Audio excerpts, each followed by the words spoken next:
Wow. The last time I was up here, I had to use the little stool they have behind here that you can pull out. I was a little bit shorter then.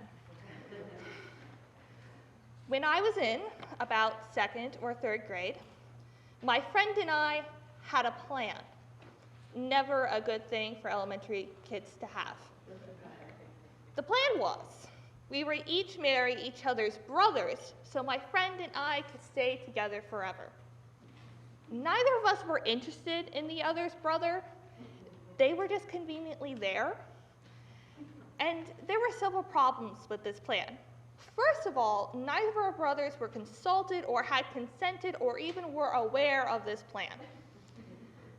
The second problem was that it was understood that she and I would live together, but it was unclear where our brothers would be in all this. If they would live next door or in a guest house or something, we hadn't thought it through. And while I have since fallen out of touch with my friend, I clearly remember this scheme and the awareness, even then, that she and I could not marry. That was somewhere around 2010. Gay marriage wasn't legalized in South Carolina until 2014. I remember that. Do you know how crazy that is that I remember that? I was born in the early 2000s, so it's still a weird experience to me to remember when things happened. Like, I don't remember when most movies came out. I don't remember a time before 9/11 or the internet. And I only kind of remember when touch screens and Kindles were new. It's vague. But I remember when gay marriage was illegal. And my friend and I's plan was not a stopgap before we could marry for real, but rather we couldn't imagine a time in which we could marry. Instead, we unwittingly planned to continue a long history of lavender marriages we never knew existed, where gay people would enter into a non-romantic, straight-appearing relationship for appearances. Fortunately, later in my life, the morning I realized I was bi, a rainbow shined through my window and instilled in me the vast history of my newfound people and reflected a perfect understanding of myself and my identity. Yeah, no, that didn't happen. There can be this period where some people begin to understand that they don't fit into the standard path through society. Exploring history and listening to others' experiences can help navigate what feel like uncharted waters, and you may get lost for a while. But having a community can help you find your way through and keep afloat. Stonewall is part of that history, and was something neither my friend or I learned about in school.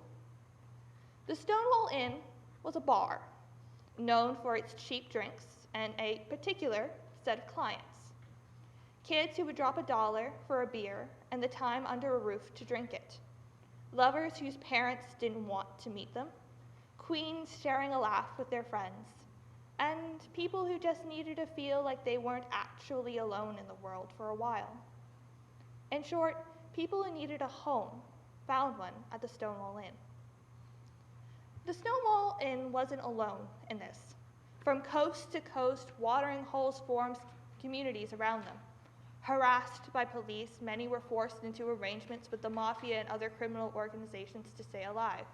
However, still, you could be randomly frisked, stripped, and arrested if you weren't wearing enough articles of clothing that conformed with your biological sex, or if you loved someone unsuitable. The lights would flash, and that home disappeared with the darkness as the police worked their way through the crowd. That's what happened on June 28, 1969.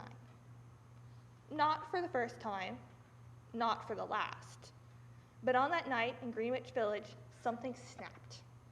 The police are pushed back out of the Stonewall Inn. Someone throws a brick. Then the police are pushed back further until all of Christopher Street was held, and a few things are burning. The next day, pamphlets are printed and advocating gender and sexual equality. The next night, the crowd doubled in size. While these police raids continued after Stonewall, these communities became more visible. Rather than bars just happening to attract to a particular crowd, organizations began to purposefully build homes and communities. Marsha P. Johnson and Sylvia Rivera founded the Star House to provide transgender people a home who had only ever known the street, after seeing that people like them were being neglected. The Gay Liberation Front demanded the recognition and respect the LGBTQ+ community needed to defend itself against arbitrary violence and discrimination. This spark of visibility meant that issues could be more openly discussed and movements could be organized.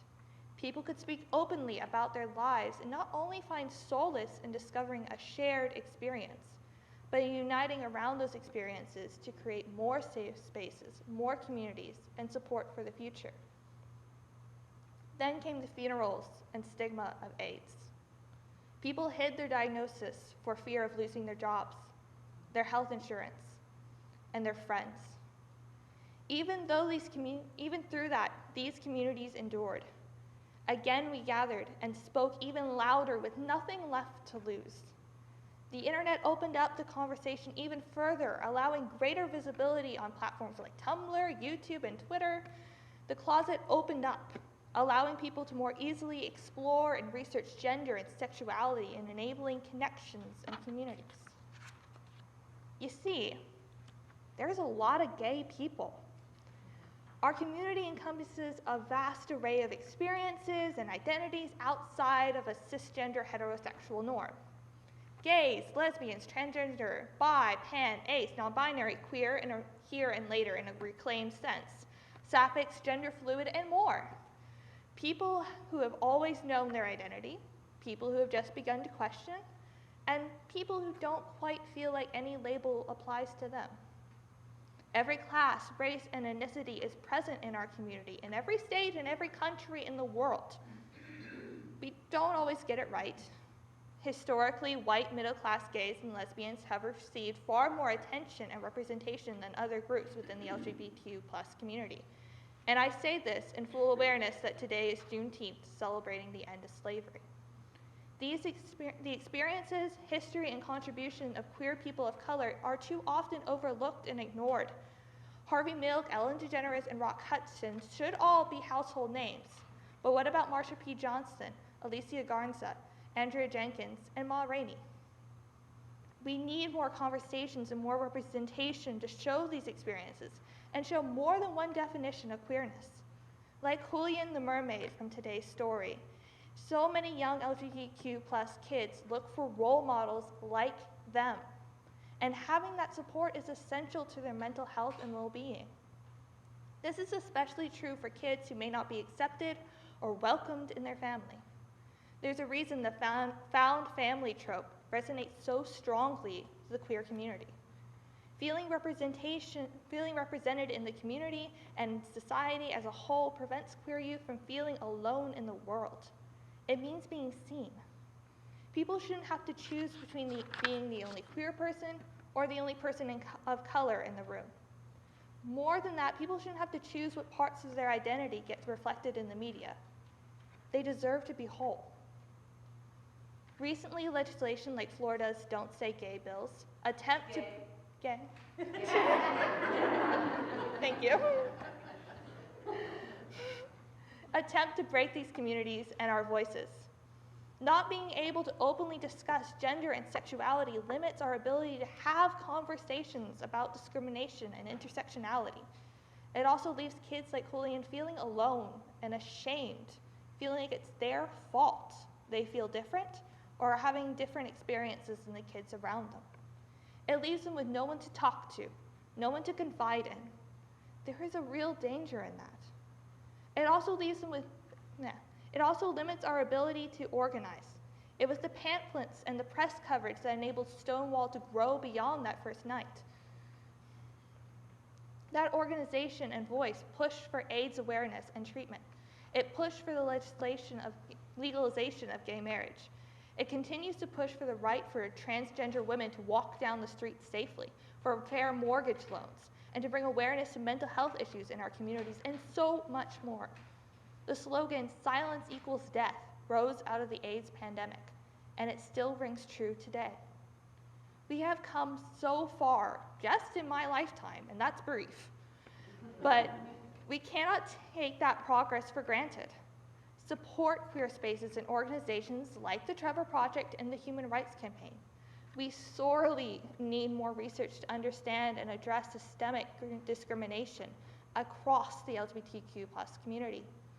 You can get more involved in your local state and politics because until strong federal legislation becomes a reality, the degree of legal protection from discrimination is up to the states. Learn about Stonewall and queer history. Learn the history and names of queer people of color. Learn what you can do towards welcoming congregation renewal. I know that the last few years have been long, and I personally want to curl up into a ball, eat a gallon of ice cream, and sleep until 2050. You don't have to move mountains. Watch a documentary, read a book, learn about different genders and sexual orientations, and remember them after Pride Month is over. There is so much power in that because it keeps the conversation going and it keeps us speaking.